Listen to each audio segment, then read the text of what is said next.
a graça e a paz de nosso Senhor Jesus Cristo esteja presente nesta manhã em vosso coração. Que a presença do Eterno, o Deus que criou os céus e a terra, que a presença dele seja a cada minuto real em meio às nossas vidas, como também às nossas famílias, parentes, amigos. A presença dele é incalculável em nosso favor. E neste momento queremos aprender um trechinho da Palavra de Deus, cujo tema é a importância de ser chamado Filho de Deus. Nós vamos tomar como base o texto sagrado da primeira carta da Epístola de João, capítulo de número 3, versículo de número 1.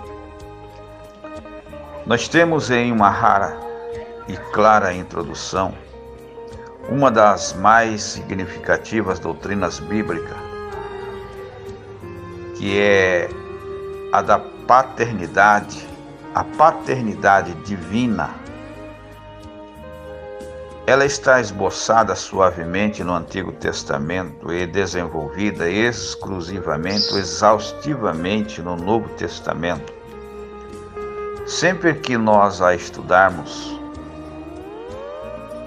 nós vamos ver, nós vemos e viemos a compreendê-la como a doutrina da filiação espiritual na vida de cada crente, de cada cristão.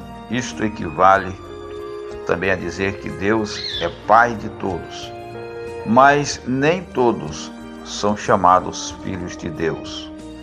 Deus somente tem um Filho legítimo, Jesus Cristo. Nós, por exemplo, somos convidados a ser seus filhos por adoção. Este estudo aborda esta importância e questão: como ser filho de Deus? Os 3 passos para alguém se tornar filho de Deus, vamos aprender no intuito desta leitura. Posto que cada um de nós, cada ser humano, nasce neste mundo como sendo ele criatura de Deus, feitura de Deus.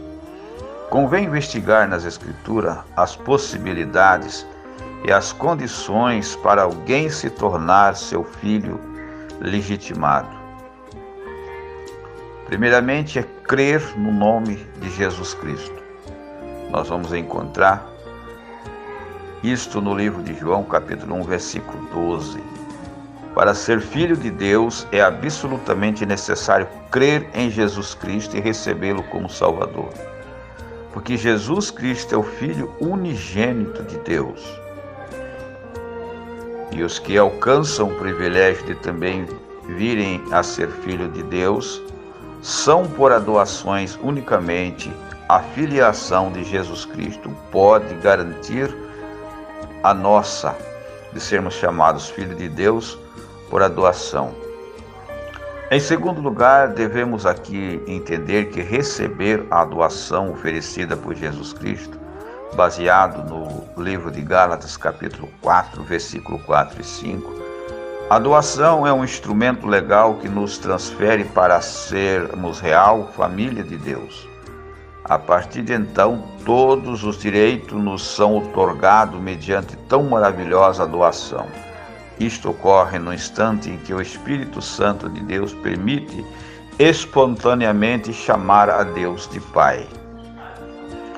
E em terceiro lugar, nós vamos entender que deixar a vida de pecado, conforme registra em 2 aos Coríntios, capítulo 6, versículo 17 a 18, o pecado é uma herança universal que assola toda a raça humana, toda a vida humanitária do homem e faz parte de nosso inalienável patrimônio pessoal, até que o sangue de Jesus se impõe sobre ele e nos assegura perdão, justificação e redenção, baseado no capítulo 1, versículo 15 de 1 Pedro.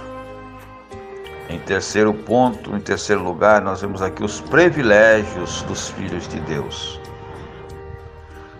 Se a filiação natural acontece, ou nos concede direitos e outorga privilégios dentro dos conceitos meramente humanos, como não há de ser a soma do privilégio que se alcança quando se obtém a doação de sermos chamados filhos de Deus. Ser herdeiro de Deus é uma condição anterior de servos, é substituído pela aumentativa honrosa de filhos. Tudo quanto pertence a Deus passa também a pertencer aos crentes fiéis que aceitam Jesus Cristo e o seu sacrifício vicário na cruz. As infinitas riquezas espirituais se incorporam à vida pessoal do cristão que recebe a Cristo como seu Salvador, como seu único mediador da tua fé.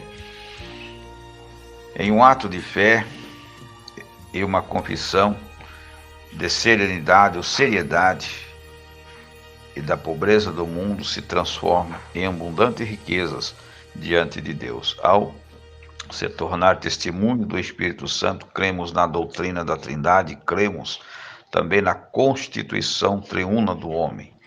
Espírito, alma e corpo. Torna-se alto privilégio do cristão ter o testemunho do Espírito Santo, o Espírito de Deus, em seu próprio Espírito.